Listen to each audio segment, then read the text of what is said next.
Scott, this case is really part of Nashville history. Books like this one, the Stringbean murders, had been written about the killings, but the Green brothers say there is no writer in the world who can really capture the emotion that surrounds this crime. And they should know. They lived it.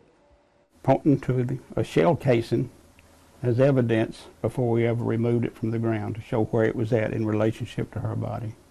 Bobby Green doesn't really need the photographs. He'll never forget that awful November morning in 1973.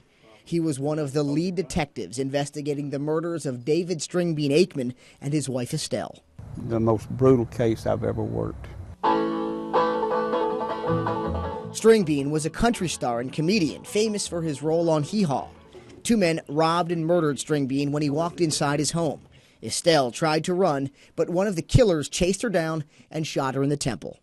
I shot both of them, John Brown. I recovered the bullet from under her head where she was assassinated from the back of her head to the front, still in the ground when I got there.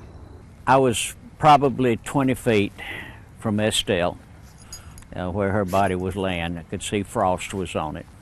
Bobby's brother Jim was a television photographer who was the first member of the media to arrive and the only one who took pictures of the crime scene.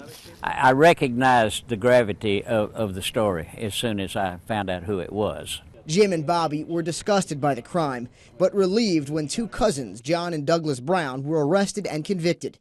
They figured both Browns would die in prison, but they didn't. Today, John Brown was released from prison. Despite being sentenced to 198 years, he was paroled last month. He left jail inside this white van, a free man. The brothers who witnessed Nashville history together say it's a disgrace. It's a slap in the face to our system, our justice system. Now, John's cousin Douglas Brown did die in prison. And by the way, the sentencing guidelines have been changed since the Aikman murders. Now, anyone convicted of first-degree murder in Tennessee must serve at least 51 years in prison. Roger Suzanin, Fox 17 News.